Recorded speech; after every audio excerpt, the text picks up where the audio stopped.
Comment transformer ta résidence principale en machine à cash? Je t'en parle tout de suite après le jingle.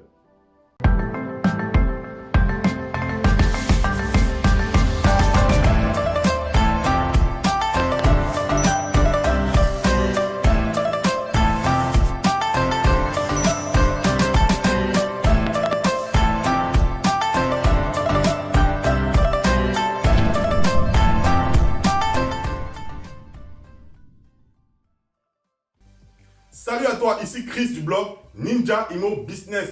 Bienvenue sur cette chaîne axée sur deux piliers d'enrichissement principaux, à savoir l'investissement immobilier rentable et le business. N'hésite pas à t'abonner à cette chaîne et surtout à activer la cloche de notification afin d'être informé des prochaines vidéos qui vont sortir comme celle-ci, qui vont t'aider avec les astuces et les conseils sur l'investissement immobilier et le business. Alors, avant de parler du sujet du jour, je vais juste ouvrir une parenthèse en disant que lors de ma précédente vidéo concernant l'acte à main, c'est-à-dire comment faire payer les frais de notaire par le vendeur, donc vous la trouverez juste en haut là avec la notification qui va apparaître. Donc, lors de cette vidéo, j'ai eu quelques soucis techniques lors de l'enregistrement et aussi lors de la post-production. Donc, je vous prie vraiment de m'excuser. Mais je suis très ravi d'avoir reçu des retours positifs par rapport à cette vidéo où les gens sont passés au-delà des problèmes techniques, mais ont écouté le contenu. Donc, je te conseille, toi aussi, si tu ne l'as pas encore écouté, d'aller vite l'écouter et de faire fi des problèmes techniques, mais d'écouter vraiment comme si c'était un podcast, par exemple, et de pouvoir profiter du contenu riche qui se trouve à l'intérieur afin de te faire, toi aussi, économiser des milliers d'euros grâce à cette technique de ninja. Alors, dans cette vidéo, il ne s'agit pas de savoir si oui ou non il faut d'abord commencer par acheter sa résidence principale ou un investissement locatif. Je traiterai de ce sujet dans une vidéo ultérieure. Aujourd'hui, il est simplement question de pouvoir t'aider en te donnant trois moyens, trois éléments puissants pour t'aider à transformer ta résidence principale en machine à cash. Donc, cette vidéo va concerner toutes les personnes qui ne sont pas encore propriétaires de leur résidence principale et qui souhaitent l'acquérir, et toutes les personnes qui ont déjà leur résidence principale et qui ne savent pas comment l'optimiser. Donc, je vais te donner trois éléments et surtout, le troisième va être déterminant parce que c'est le troisième point qui est vraiment le cœur de cette vidéo et qui va t'aider, toi, que tu sois déjà propriétaire ou non de ta résidence principale, à pouvoir donc la transformer en machine à cash si c'est possible.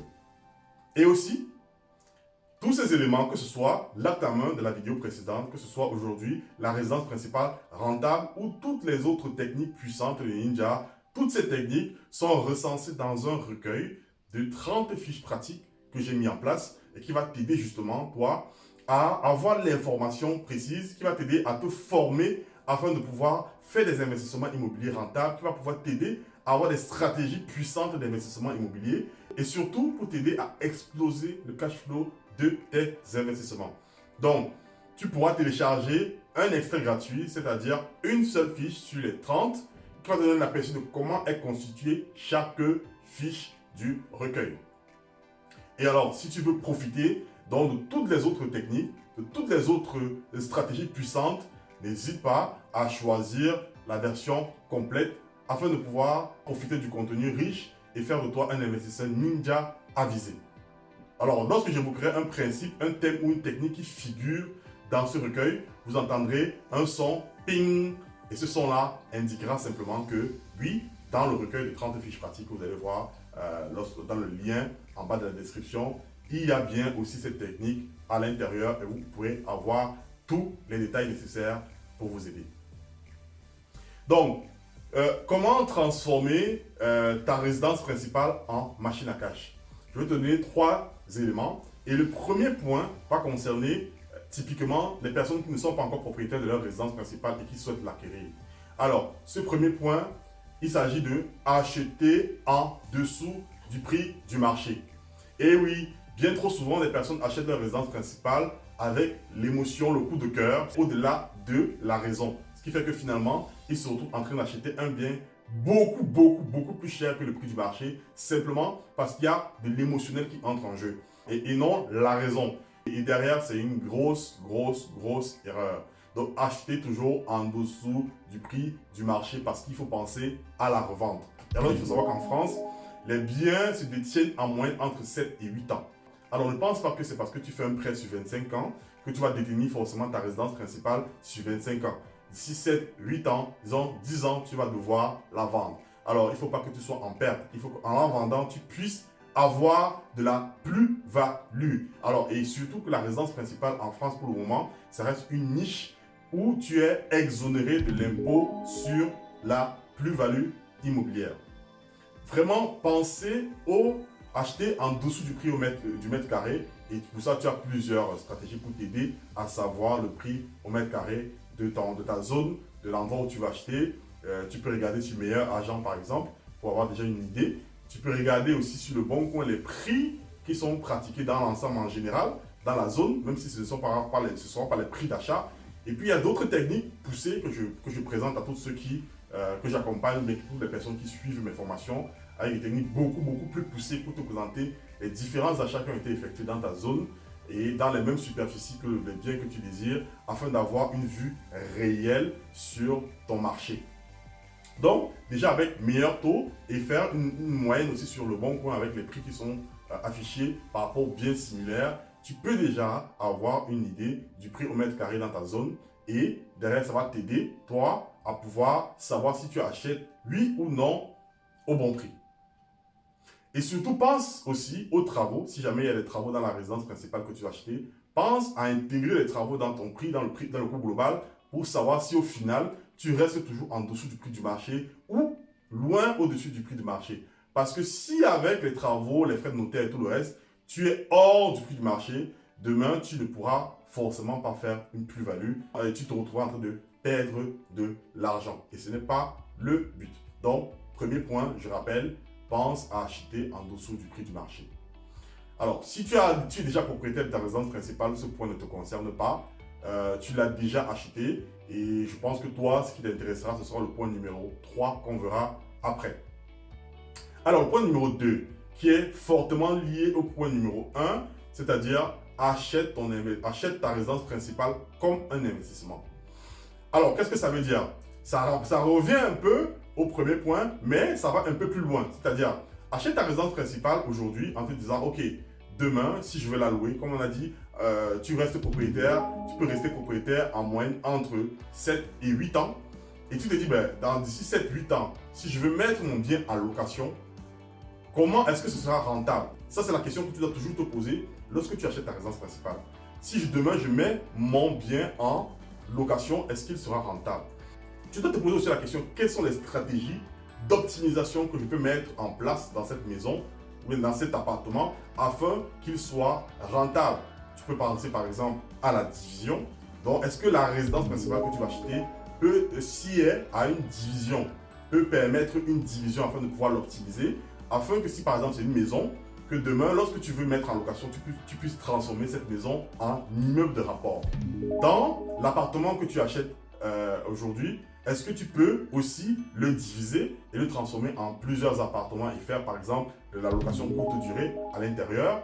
Ça, c'est un ensemble de questions que tu vas donc devoir te poser lorsque tu viens pour visiter ta résidence, un bien pour en faire ta résidence principale. Donc, il faut penser multi-usage. Multi-usage et surtout après, lorsque tu ne vivras plus à l'intérieur, comment tu pourras l'exploiter pour pouvoir tirer profit au maximum de ce bien. Donc, pensez-y. Alors, on vient donc au troisième et dernier point, qui est le point principal, qui est l'essentiel même de la vidéo, à savoir acheter un bien qui peut être utilisé à la fois pour ta résidence principale, c'est-à-dire pour remplir les besoins émotionnels qui ne sont pas finançables, qui ne sont pas chiffrables au niveau argent, c'est-à-dire la stabilité. Si tu as des enfants, il faut que les enfants soient stables.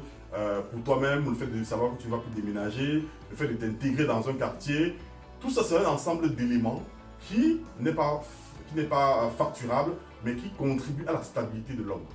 Donc, cet aspect, comment concilier ce point-là et le point économique, parce que finalement ta résidence principale reste un passif au niveau économique, ça reste un passif, mais maintenant, comment transformer ce passif-là tout en profitant des avantages de la stabilité et tout ce qu'on a dit là qui ne sont pas finançables, qui ne sont pas quantifiables au niveau argent, mais comment tout en combinant cet aspect-là et l'aspect économique dans lequel, justement, ta résidence principale doit pouvoir produire de l'argent, ou tout du moins réduire la mensualité de ton crédit.